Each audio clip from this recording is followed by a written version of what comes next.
Good morning. I'm Joe Fryer. And I'm Savannah Sellers. Right now on Morning News Now, executive action. President Biden is expected to unveil a series of gun control reforms later today, as well as his pick to lead the Bureau of Alcohol, Tobacco, Firearms, and Explosives.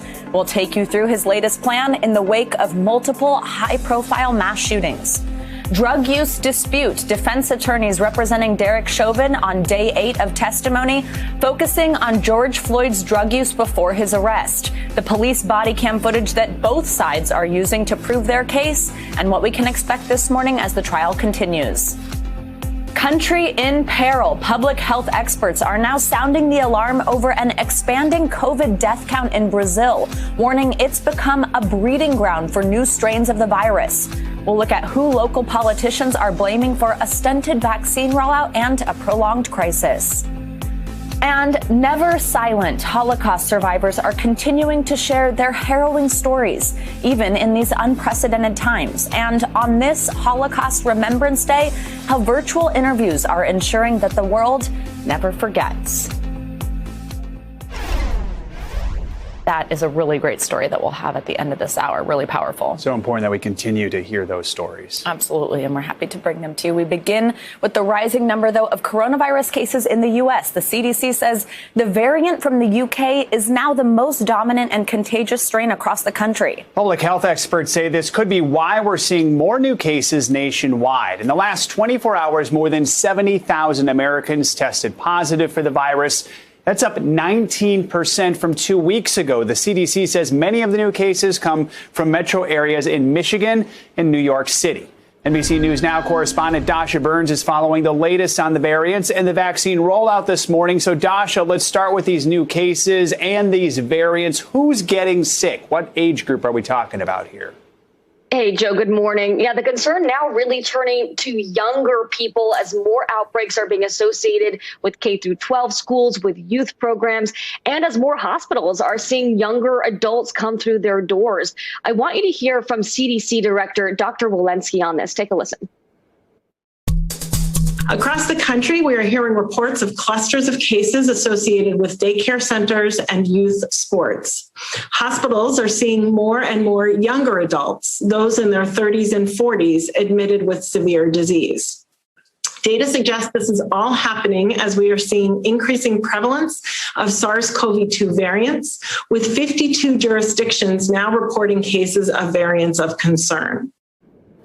Joe, this just underscores the need for vaccination. And although more research is needed, right now studies are showing that the current vaccines available are doing a good job of protecting against the UK variant. The concern, though, is if spread continues and as more variants emerge, that could turn into a different story, Joe. Yeah, the U.S. is now vaccinating an average of 3 million people a day. That includes most teachers and childcare workers, which is, of course, key to getting back in the classroom. So what do the vaccination numbers actually look like for educators right now? Joe, they're looking good. About 80% of teachers, childcare workers, school staff members have now received at least a single dose of the vaccine. This, of course, is a big part of President Joe Biden's plan to try to reopen all of those schools that have been shut down this coming fall. And CDC Director Dr. Walensky said in a press release that this federal push to prioritize those workers, she said it's paying off and it's paving the way to a return to in-person education, Joe. Dasha, looking overseas, European regulators now say that they found a possible link between the AstraZeneca vaccine and cases of blood clots among some people who received the shot. It's a very rare side effect, they say. More than 100 countries, though, do rely on this vaccine. So what happens now? Yeah, those regulators do maintain that the benefits of the AstraZeneca vaccine do outweigh the risk. They emphasize that it is highly effective in combating the COVID-19 vaccine. But Britain's Vaccines Advisory Board did say that they are recommending that people under 30 are offered an alternative to the AstraZeneca vaccine after seeing a small number, a rare event, as you said, a rare number of blood clots among young people. This could have an influence on some of the other countries that are reliant on the vaccine. This is especially used in a lot of the developing world, Joe. All right. Dasha Burns, thank you so much. In Washington this morning, President Biden is set to announce a series of executive actions on gun reform. He's faced mounting pressure from fellow Democrats in the wake of recent mass shootings in Georgia, Colorado, and California. NBC News White House correspondent Monica Alba joins us now. Monica, good morning. Now, what can we expect to hear from President Biden today, and how will his administration implement these executive actions? Well, good morning, Savannah. The president is going to unveil 6 new actions that his administration is taking, most of them in coordination with the Department of Justice. And this is really unilateral action that the president is exploring, given that the current bills that did pass the House on gun control are stalled in the Senate. And this is something that candidate Joe Biden promised to do in his first 100 days in office, what he called common sense gun control. But again, since legislation isn't currently an option or a path, he has to unveil these other options, where he's asking the Department of Justice to really work on what is known as ghost guns, so weapons that don't require background checks. This is something that also is a little bit untraceable. He's asking the DOJ to take 30 days to propose a new rule that would essentially ban these ghost guns. So that is one of the headlines here. But then he's also going to try to make this as a case and approach to talk about preventing gun violence on all levels, not just those mass shootings that you referenced. So there will also be some partnerships in terms of going into communities and trying to prevent violence in addition to these more higher profile horrific events. And it's something that Joe Biden has had a lot of experience talking about. Of course, back when he was vice president, he was in charge of trying to get something done on gun control after the horrific Sandy Hook Elementary School shooting, Savannah. Now, Monica, you smartly point out that this is an executive action and not legislation. So is there a path here for legislation? Are there plans to introduce it as legislation rather than just an executive action? So later today, when the president speaks from the Rose Garden with the Attorney General, Merrick Garland, you're going to hear him push Congress and urge lawmakers to try to get something done. But this is also a White House that has acknowledged the reality. It's simply right now they probably don't have the votes to do anything on this. But something that the president does want lawmakers to consider would be a ban on assault weapons. That's something that there has been popularity for, even among gun owners, and sometimes there is bipartisan support for trying to get something done. But obviously, this is something that has vexed administrations in the past. They haven't been able to get it done. So you're going to hear the president really repeat what he's been saying. He would like to see action on Capitol Hill, while knowing that that is probably unlikely, given, again, right now the focus is fully on infrastructure. And this president has said it's all about timing and the order of priorities. Savannah. Monica, also President Biden is expected to nominate longtime gun control advocate David Chipman to head up the ATF. Now, the agency has actually only had acting directors since 2015. How challenging will it be for Chipman to be confirmed by the Senate? Will we see a real director? This is an uphill climb for Chipman. They do believe, given his credentials, the fact that he worked for the ATF for so long and does have a lot of relationships with key stakeholders, that he could be confirmed. They are hoping that by putting this name forward, that this is something that they could clear a path for. But they know there is opposition, and Senate Republicans have in the past been very wary of anybody who wants gun control, even if it's responsible, in the position of heading up the ATF. But you're right to point out it's been years since there's been a permanent director. The president feels that David Chipman is uniquely positioned at this moment. So they're hoping this is possible, but it is certainly an uphill battle at this point. Savannah. All right, Monica, thank you so much. Jurors in the trial of former police officer Derek Chauvin heard from a special agent who investigated George Floyd's death. Yesterday, the trial focused on some of Floyd's final words heard on body camera footage. The question, was he saying he had taken too many drugs, or was he denying he had taken drugs?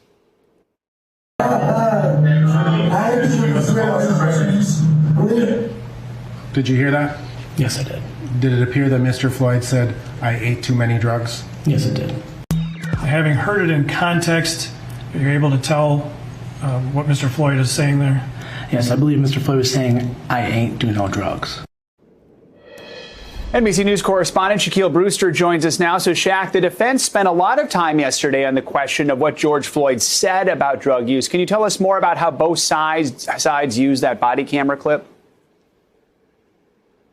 Yeah, you know, in those clips that you played, those are two pretty different interpretations of that muddled clip. of George Floyd's voice in his final moments there. And, this was a strategy brought up by the defense. They played that clip for a first witness who initially said, no, I can't make out the words. And then the second witness came up. He was an agent with the Minnesota Bureau of Criminal Apprehension. And he said, oh, I guess it does sound like what you're suggesting with the I ate too many drugs. Well, once the prosecution played a fuller clip, one that went on for about 20 to 30 seconds, where you hear what the officers are saying before George Floyd responds there, that's when he changed his testimony. He was actually recalled to the stand. He changed his testimony to what we heard in that clip there, where he said, where you heard George Floyd potentially denying that he took some drugs. I think the bigger picture is that this speaks to the strategies that you're seeing on both sides. For the prosecution, they want to focus on George Floyd under the knee of Derek Chauvin for the 9 minutes and 29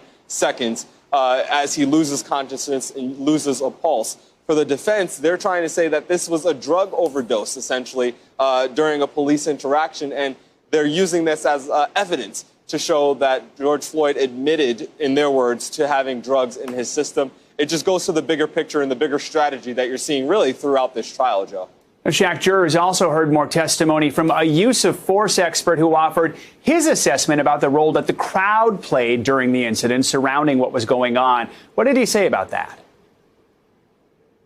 That's right. This is Sergeant Steiger from the Los Angeles Police Department. He's a use of force expert. He was paid by the prosecution to review the body camera video, to review other evidence in this case. And his big conclusion that we heard over the course of 2 days of testimony was that the use of force that Derek Chauvin used was excessive and that it wasn't objectively reasonable, which is more of the legal standard that you have there. Well, you also heard the prosecution going after one of the main points you're hearing from the defense, the idea that the crowd of bystanders, some of them in their 60s, some of them minors, that they were threatening to the officers, that they were a distraction to the officers and possibly prevented Derek Chauvin from rendering medical aid onto George Floyd.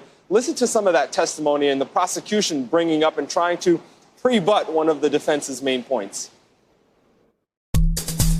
This appeared to be the bystanders that were gathered watching the defendant apply force to Mr. Floyd. Yes, it does. When you reviewed the body-worn cameras, did you see anybody throw any rocks or bottles? No, I did not. Did you see anyone physically attack the officers? No, I did not. Did you hear foul language or name calling? There was some name calling, yes, but and some foul language, but that was about the most of it. Did that factor into your analysis? No. Why not? Because I did not perceive them as being a threat. You'll remember in some of the testimony from yesterday, the defense during their from last week, the defense in some of their cross-examination asked some of the bystanders, were you angry? Were other people in that crowd angry? This is the prosecution trying to get ahead of that argument, trying to really put a lid on that argument by having the expert who reviewed all that video say, no, this is what officers are trained to do. They're trained to deal with crowds just like this. Joe? Shaq, 3 forensic scientists also testified yesterday about pills and other items that were collected and tested from George Floyd's car. What did we learn from them? Well, compared to the use of force expert and even the first investigator, the agent from the BCA, the forensic scientists the testimony was much more quick. We didn't even see cross-examination for some of them. We really learned about the pills that were in the car that George Floyd was driving in initially, that they initially missed the pills, that while they took control of the car and kept it in a secure location, they didn't do a forensic analysis on the actual pills, the drugs that were in the car.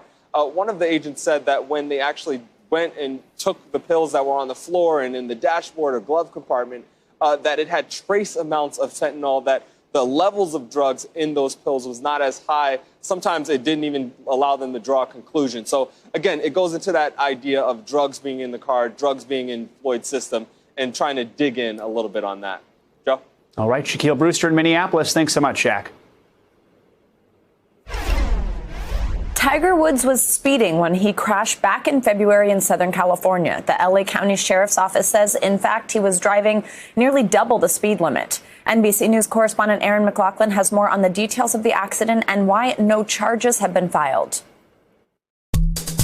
Well, Savannah and Joe, the LA County Sheriff's Department confirming what we already knew about the Tiger Woods crash, which is that he was driving simply too fast. But we now have precise speeds. He was driving more than 40 miles per hour over the speed limit. Beyond that, there are still outstanding questions, even though authorities say this is their definitive accident report, the result of weeks of investigation released to the public with the approval of Tiger Woods and his representatives. But you know, there are still outstanding questions here. We do not know exactly what Tiger Woods was doing precisely at the time of the crash. Tiger Woods says he himself does not remember the accident. We also do not hear from any sort of eyewitnesses because there weren't any. Also, with respect to his cell phone, authorities say they did not issue a warrant to be able to analyze that to see if his cell phone was any sort of distraction. They also have not issued a warrant or requested a warrant for any sort of toxicology report. They say they did not have probable cause. No citations, no charges filed. Authorities explained why. As the sheriff indicated, there was no evidence of any impairment. There was no odor of alcohol. There were no open containers in the vehicle. And there were no narcotics or any evidence of medication in the vehicle or on his person. Now, they did obtain a warrant for the SUV's black box, and that's the basis for most of their findings. They also found that at no point did Tiger Woods hit the brakes. Instead, he accelerated, and they're speculating at this point they think that may have been an accident. Guys. Let's take a look at what's making news around the world this morning. Matt Bradley is with us this morning from London. Hey, Matt. Hey guys, so let's start this some rare good news on COVID from here in the UK this morning. Britain is supposedly set to reach so-called herd immunity by Monday, April 12th. That's a couple days from now. And according to mathematical modeling by the University College London, researchers say 73.4% of the population will have been vaccinated or have otherwise been exposed to the virus by that date. That date also happens to be an important one because they're relaxing COVID regulations here. This is part of this weeks-long process. So starting on Monday, outdoor hospitality venues, hairdressers, gyms, non-essential retail, they're all going to reopen, and just in time for herd immunity. So let's remember, that war in Iraq. It has been 18 years since the U.S. invaded, and yesterday, Iraqi and American diplomats said they've finally agreed to the terms of an eventual withdrawal of U.S. troops. So now, the U.S. has been in the process of withdrawing for the past decade.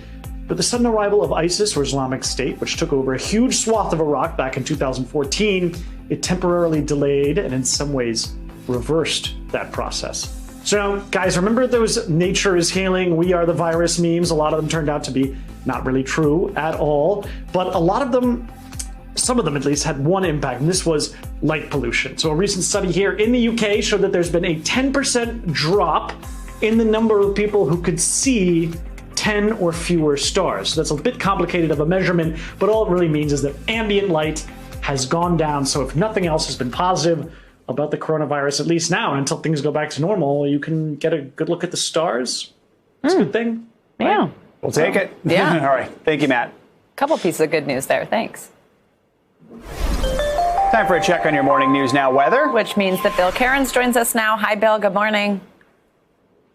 Hey, good morning. We did have a couple bad storms yesterday, as we thought we would. We didn't have any fatalities, thankfully, but we did have about 3 tornadoes. So that was something that we're going to be watching this morning to see how those people are recovering. We know that some homes were hit, and we know that some people were trapped for a short period of time, and rescuers had to get them out. We're not sure the extent of all the injuries at this moment. So 3 tornadoes. We had a lot of wind reports, too. That's the blue dots, and a couple hail reports in Arkansas. Now, this storm system is going to weaken today, so that's good. And we're not going to see this widespread of severe storms. You can see on radar, if you're driving from anywhere around Mobile this morning or heading right along the Florida Panhandle, Pensacola, and Panama City, you're going to get soaked for a short period of time. There's also a little bit of light rain in areas near Nashville and especially down towards Chattanooga. And Kansas City's kind of have a raw, kind of windy morning. So as far as today goes, only isolated marginal storms. We're not expecting a lot of severe weather today, but there could be some showers or storms rolling through Knoxville, Atlanta, Cincinnati, Louisville, Lexington, London, Kentucky, maybe even Detroit. But it's tomorrow that we have more of a threat. Well, we already have an enhanced risk from Dallas to Waco to Shreveport, Alexandria to Jackson. We do expect tornadoes as we go throughout Friday afternoon and evening, and it's going to start and form in Oklahoma and Dallas and then roll right through Arkansas, Louisiana, and eventually tomorrow night, Mississippi and Alabama. And of course, we always worry about nighttime tornadoes because you don't have a lot of heads up. So today's forecast, and what an amazing stretch of weather we're going through in the mid-Atlantic and the Northeast. Today's going to be another nearly perfect spring day. Temperature near 70 in D.C., 65 in New York. I can say it's so rare to get like 6-7 days in a row of sunshine and nice temperatures in the Northeast. So, let it keep on rolling. Absolutely. Thank you for the good news, Bill. We'll see you in a little while. Yeah. Coming up, Brazil is facing a COVID crisis, now reporting upwards of 4,000 deaths a day. Why public health officials are now concerned about the global impact of the country's surge in cases. Up next.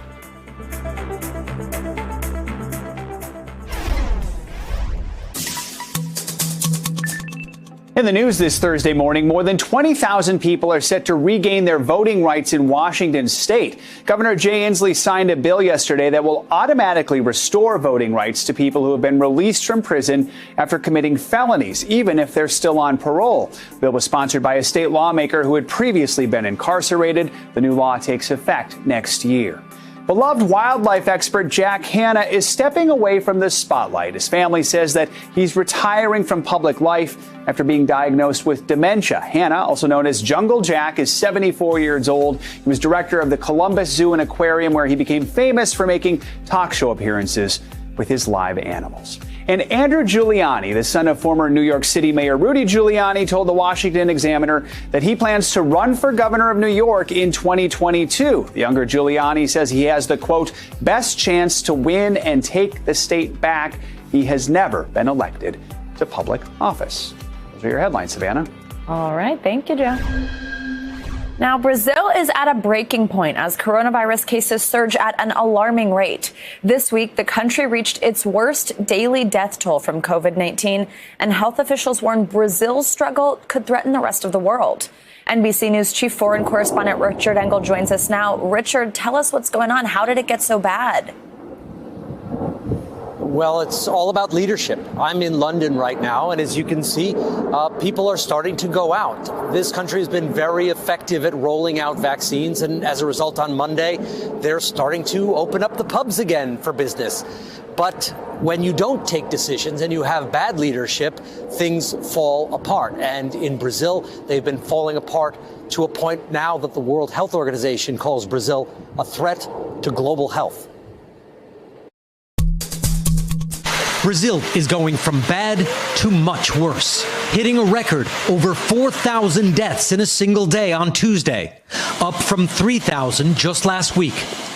So many, they're exhuming bodies from old graveyards in São Paulo to make room. Brazil is deeply divided. Many governors and mayors want to do more.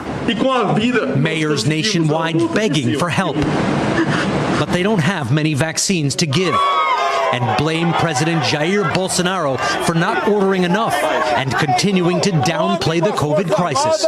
Bolsonaro, an ally of former President Trump, says lockdowns kill more than COVID. This week, he refused to commit to taking a vaccine since he's already had the virus, though experts still recommend one. Brazil needs to go to the international community and buy enough doses to help curtail the crisis right now. Now, Richard, we've talked about at least one variant from Brazil that is highly contagious. How are the other new strains affecting the country right now? So the Brazil strain, as it's well known, is dominant. It is very aggressive, and it has several unique characteristics in that it can reinfect people. Generally, if you get the normal strain, the wild strain as it's known, you have a degree of immunity and protection from it. However, with the Brazil variant, it has this ability to infect people even if you have some natural degree of immunity. So it is very aggressive.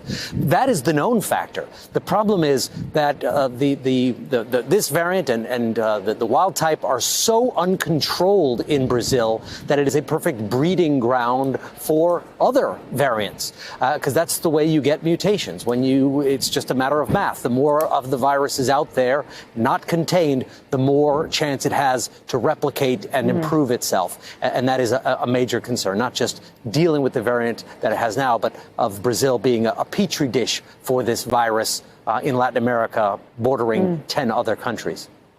And Richard, as we mentioned, the World Health Organization is warning that the situation in Brazil could have a global impact. Tell us more about that. What's that going to look like? Why is that? Not just for the 10 neighboring countries, but Brazil's a major country that where people travel to and people travel from.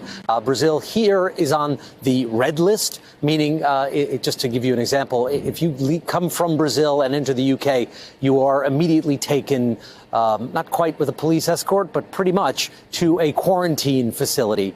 But people can cheat. You could go to a secondary country. You could not declare it. So this pandemic has also shown that these variants and this virus does not stay contained where it is for very long because of travel.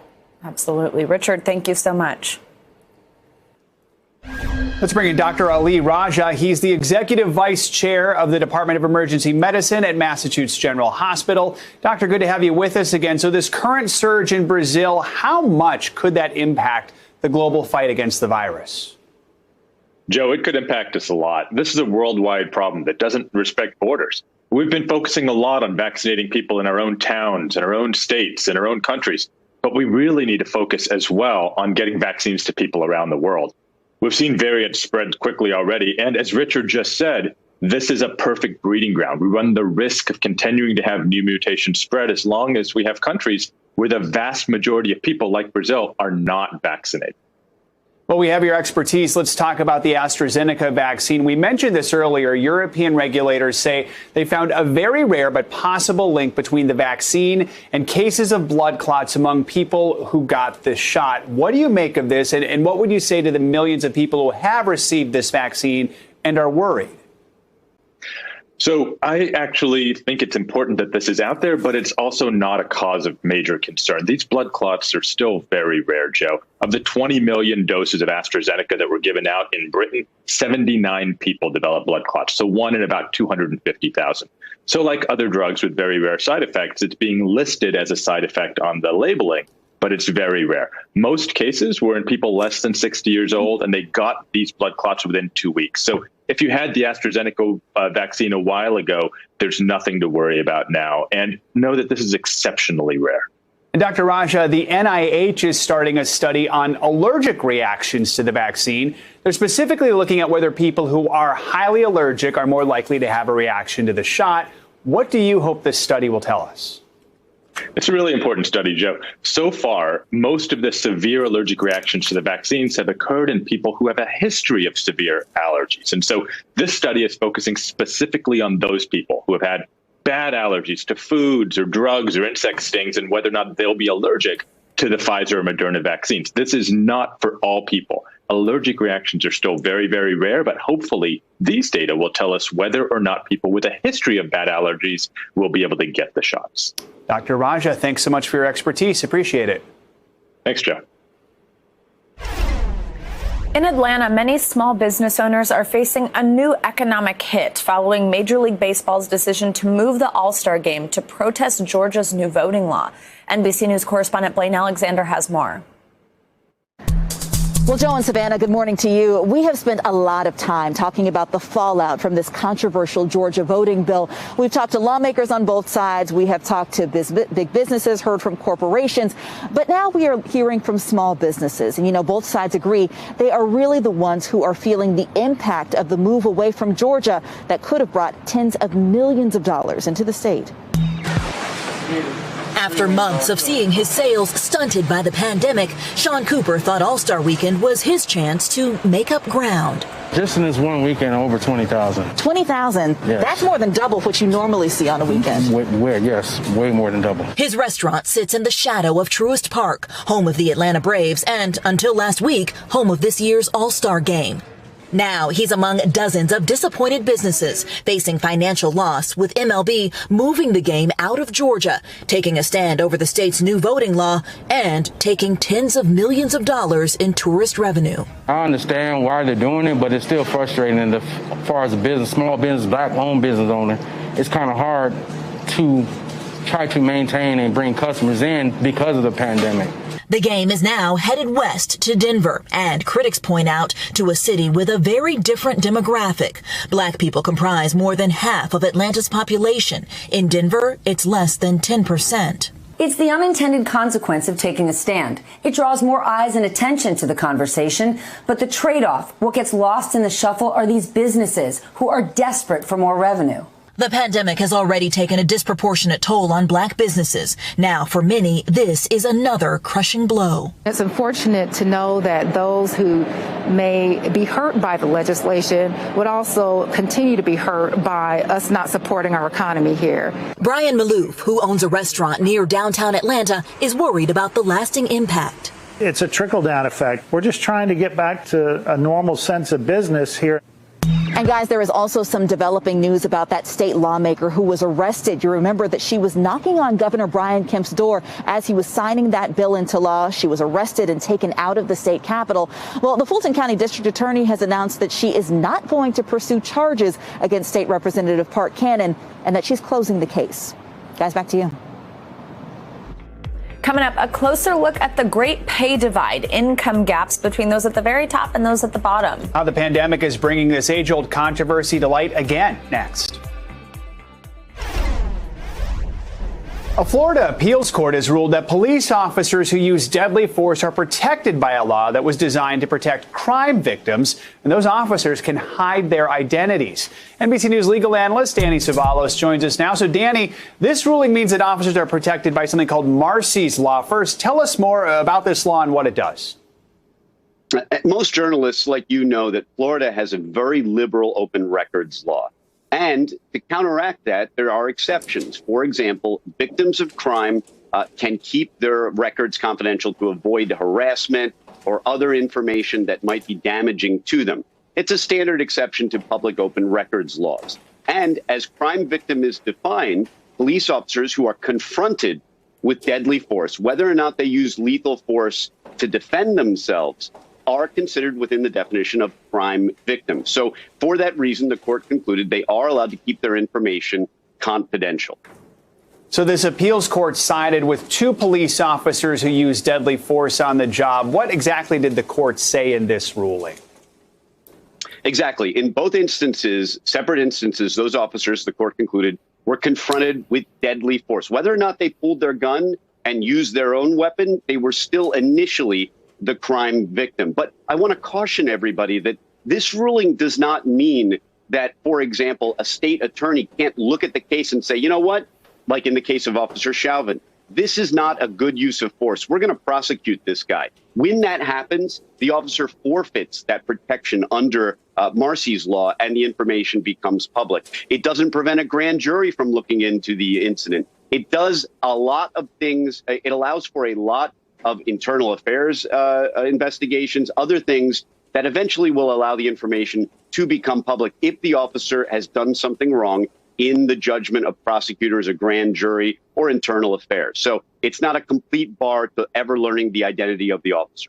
Now, along those lines, a spokesperson for the Police Benevolent Association said that this won't impact investigations into police shootings, but could this ruling have a ripple effect for use of force cases? Not immediately, because really all it will stop is that initial freedom of information request that, say, reporters or members of the public make after an incident to say, hey, who was this victim? We'd like to find more information. That request would likely be denied. But if internal affairs, if prosecutors take a look at this and say, the Chauvin case is a perfect example. You have a use of force. Almost immediately, information became available to prosecutors that told them, hey, this doesn't look like a warranted use of force. Granted, it's in Minnesota, but the fact situation that would be a situation where in Florida, it wouldn't take too long for the identity of the officer who misused deadly force to come out. Yeah, this era of social media, it might be hard to hide identities in all those situations. All right, Danny, thank you so much. Appreciate it. Nearly 100 drug convictions could soon be thrown out in Brooklyn, New York. NBC News correspondent Stephanie Gosk explains why a district attorney is now moving to vacate the convictions. Savannah and Joe, Joseph Franco is a 19-year veteran of the NYPD, eventually becoming a narcotics detective. He is now accused of perjury, lying on the stand to send suspects to prison. And now every case he's worked on is under a cloud of suspicion. Dozens of drug convictions tossed out and more likely to come. All 90 of the cases involving one narcotics detective, Joseph Franco. I can no longer stand by Detective Franco's work. I have lost confidence in his reliability. Franco pleaded not guilty in 2019 to more than a dozen charges, including perjury for his work on 4 drug cases. One in April 2018. Franco said he witnessed a deal go down in this Manhattan building. But according to the indictment, security video showed no drug sale in the lobby, and other video showed Franco was never close enough to observe what happened. Franco is still awaiting trial. His attorney says throwing out the cases has created a toxic atmosphere that is prejudicial to Mr. Franco's constitutional right to the presumption of innocence. Marianne Kashian represents more than a dozen people whose convictions were vacated. People have carried these convictions on their record for many years, and they've prevented them from securing employment, from maintaining housing. These are lasting effects. Franco's criminal charges are based on the detective work he did in Manhattan. The DA in Brooklyn has not been able to prove similar misconduct, but says he has lost confidence in the cases where Franco was an essential witness. Joe and Savannah, back to you. The pandemic continues to shine light on the great pay divide between CEOs and American workers. NBC News correspondent Cynthia McFadden takes a closer look in our series, The American Worker. Good morning. We wanted to look at the great pay divide in this country, that is between CEOs and their average workers. One statistic was really fascinating to us. Since 1978, CEOs, on average, their salaries have gone up 1,000%, while the average worker's salary has gone up about 14%. We take a closer look. Jamel Brown makes $13.77 an hour, cleaning a very busy emergency department at this hospital in Kansas City, Missouri. I'm not greedy. I just want to get by. COVID has made it particularly difficult this year, with some workers, he says, quitting out of fear. So you were working especially hard. Yes, ma'am. On his feet all day, risking his own health, but not making enough to rent an apartment, he crashes at his sister's and talks to us from his car. Did you get a bonus for that extra hard work? We didn't get nothing. Nothing? We didn't get nothing. We didn't get hazard pay. We didn't get a bonus. What he did get was COVID. When he got back to work, they made him Employee of the Month and gave him a $6 voucher to the cafeteria. It felt like a slap in the face. While Jamel got no bump in his salary, new federal filings reveal HCA Healthcare, which owns the hospital, gave its CEO, Samuel Hazen, a 13% raise, bringing him to a whopping $30 million a year, over 500 times the average HCA worker and 1,000 times Jamel's pay. Pay us fair wages. Treat us like we treat your patients. Jamel's union has been asking for $15 an hour for folks like him who've received no increase for 2 years.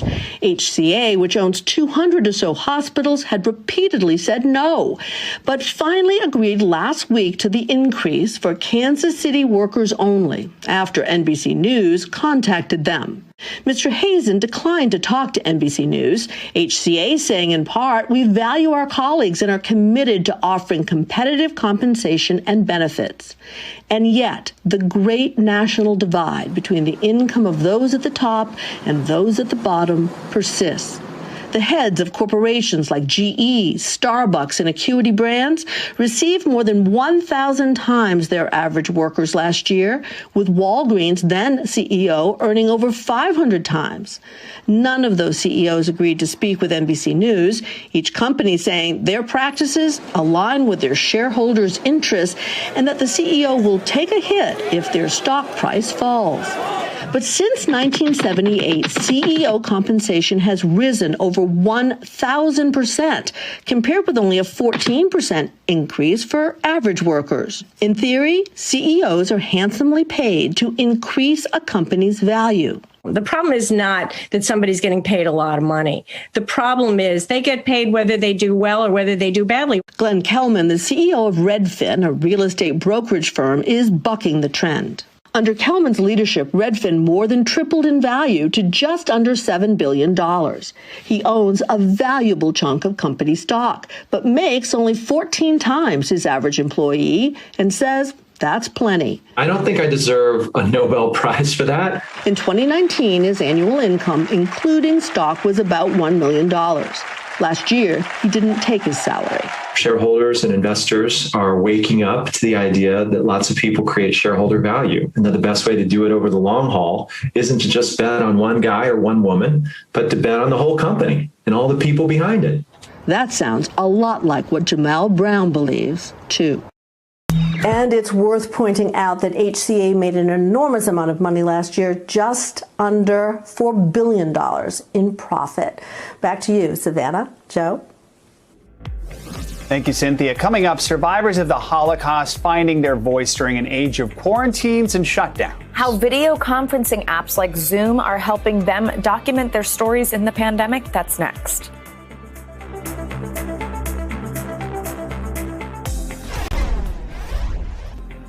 Time now for our CNBC Money Minute, the biggest financial headlines of the day and why they matter to you. CNBC's Dominic Chu is with us this morning. Hey, Dom, good morning.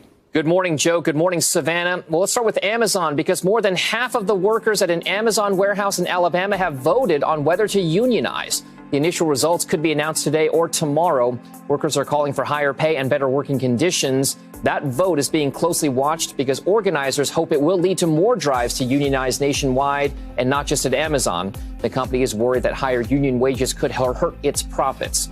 On the social media front, Twitter reportedly discussed buying Clubhouse, the hot social audio application, for about $4 billion. Those talks have now stalled.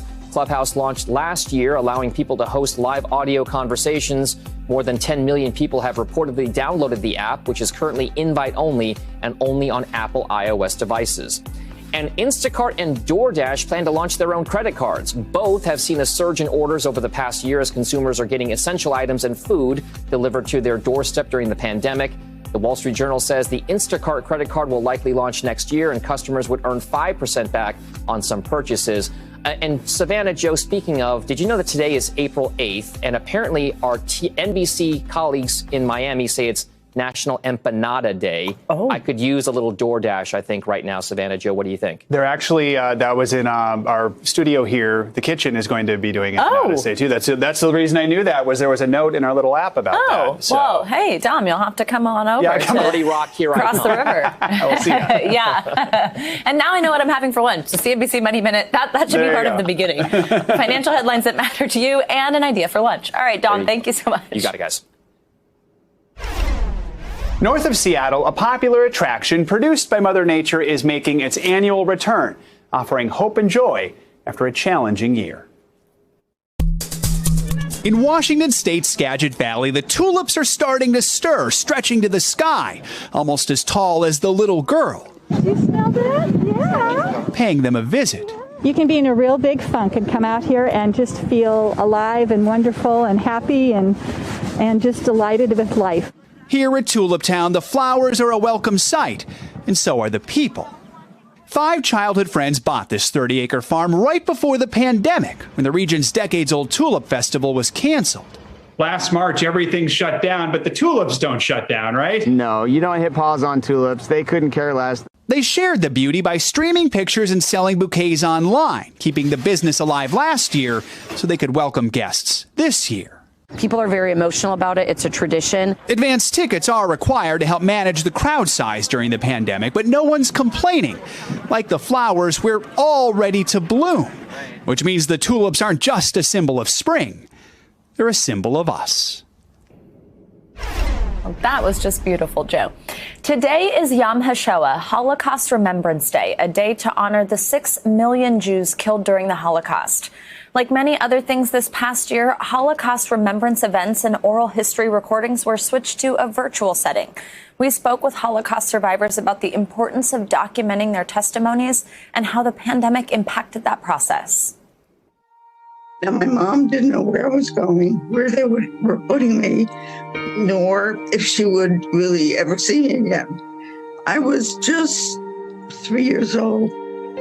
I survived the Nazi occupation because I was hidden with a Dutch Indonesian family and their Indonesian Muslim nanny. From the time we were taken out of our home until everyone was dead was 4 weeks. Most of that was spent about 3 weeks in the ghetto before we got to Auschwitz. And then when we arrived in Auschwitz, it was half hour later, everyone was dead.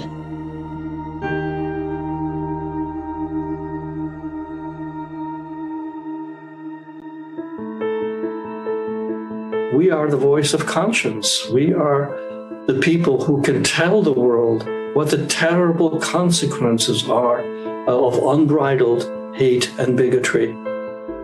I'm shocked when I read sometimes polls that are taken and young people don't know what the Holocaust was. And many people don't believe that the Holocaust even happened.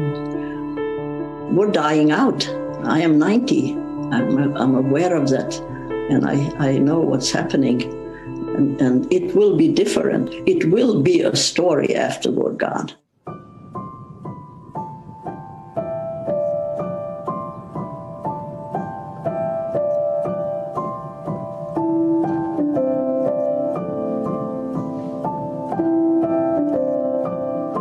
My job is to allow them to tell their story as they know it, as they can articulate it, to explore every part of that story that they are willing to share.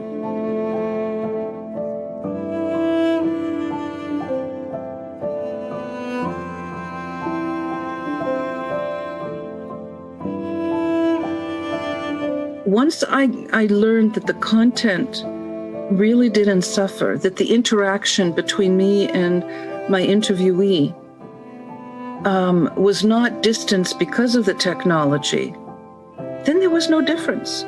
If the interviewee gets tired after 2 hours and says, or has an appointment or something like that, we can postpone for another day. No problem.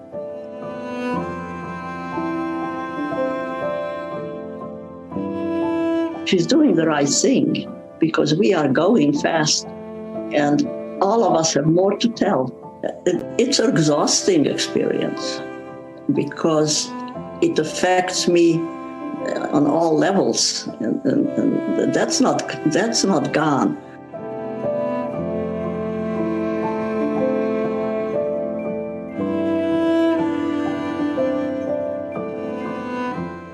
It gives me the peace of mind that those memories will be preserved and will be shared with people in the future.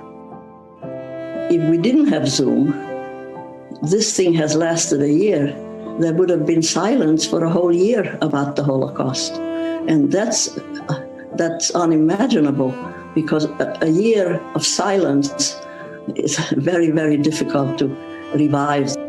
We can reach a vast audience that we otherwise would not be able to reach. For example, groups of students who are overseas. I hope that will continue. It has really opened new avenues.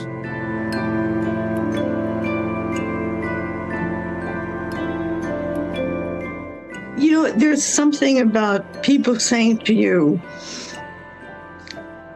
I'm so glad I can hear you. I can see you. and even touch and hugging.